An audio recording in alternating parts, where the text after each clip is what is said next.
Hello little family, welcome to our vlog. At ito na nga po ang part 2 ng ating school preparation vlog.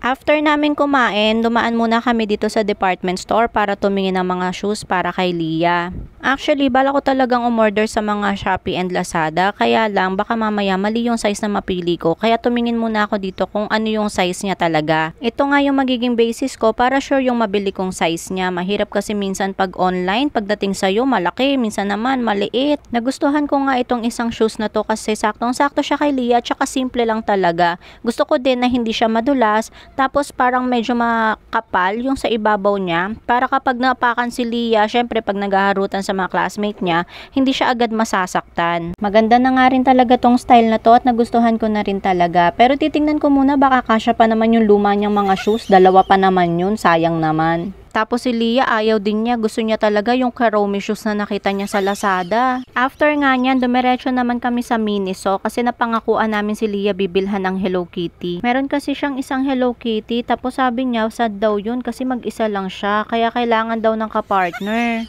Pagdating nga namin dito, sobrang daming pagpipilian, nawindang pa ako, bakit ang mamahal, tas ang liliit lang naman pala. Hinahanap namin yung Hello Kitty na dati niyang nabili, hindi nga namin makita, kaya ayan, naghahanap na siya ng iba. Parang sa lahat nga ng pinuntahan namin, dito kami pinaka nagtagal. Maya-maya nga nakita na namin yung Hello Kitty na gusto niya, tapos meron din siyang nakitang bunny. Gusto nga niya sana parehong bilhin pero hindi naman yun pwede, kaya kinausap siya ng daddy niya, pinapapili lang siya kung yung dalawang Hello Kitty o isang bunny. Tapos tinanong siya ng daddy niya bakit ba yung bunny yung bibilhin niya, Hello Kitty naman ang usapan.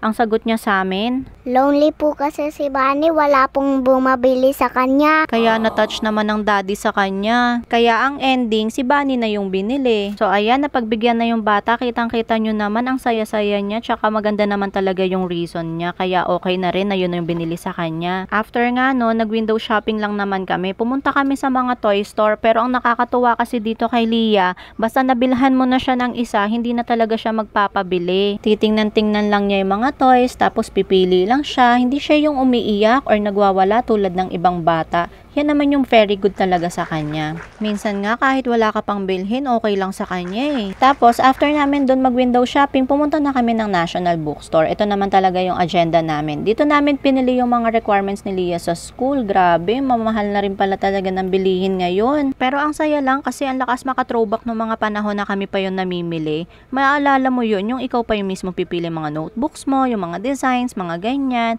So ngayon si Lia na ang nakaka-experience nun. Kaya lang ayan, sobrang daming tao, sobrang haba ng pila. Eto nga si Lia, hindi na talaga binitawan yung bunny niya. Tapos pagkatapos nun, umuwi na rin kami. Grabe, nakakapagod.